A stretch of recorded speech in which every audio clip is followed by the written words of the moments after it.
আসসালামু আলাইকুম, সবাই কেমন আছেন? আশা করি ভালোই আছেন।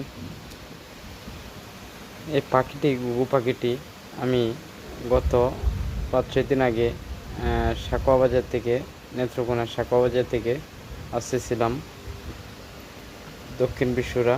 তখন দড়িজাগি ব্রিজের পরে যখন নামতেছে অটোটা, তখন দেখি সামনে আসা এই ঘুঘু পাখিটা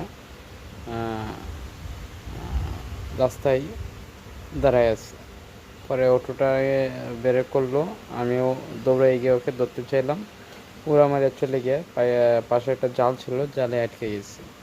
পরে হাতে নিলাম, অন্ধকারে দেখা হয় নাই, আনলাম। পরে যখন অটোটা আমাকে নামায় দিল, দেখি আমার হাতে রক্ত। কিসের রক্ত? পরে দেখি এই যে দেখেন এখানে যে খাবার যেখানে জমে, এই যে এই যে জায়গাটাতে তাজা রক্ত পড়তেছিল। আসলে কিসের জন্যে এটা বলতে পারি না।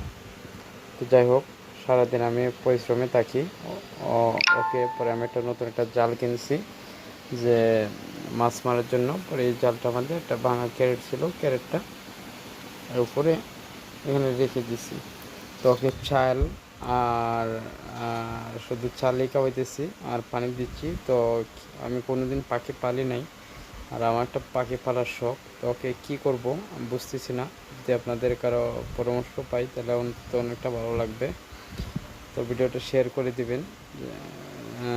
আর এটা কী করব, ছেড়ে দেবো না পারলে ভালো হবে, একটু পরামর্শ দিবেন প্লিজ। এটা আপনাদের সবার কাছে আমার রিকোয়েস্ট। আর আশা করি আরও সুন্দর সুন্দর ভিডিও আপনাদের মাঝে দেবো।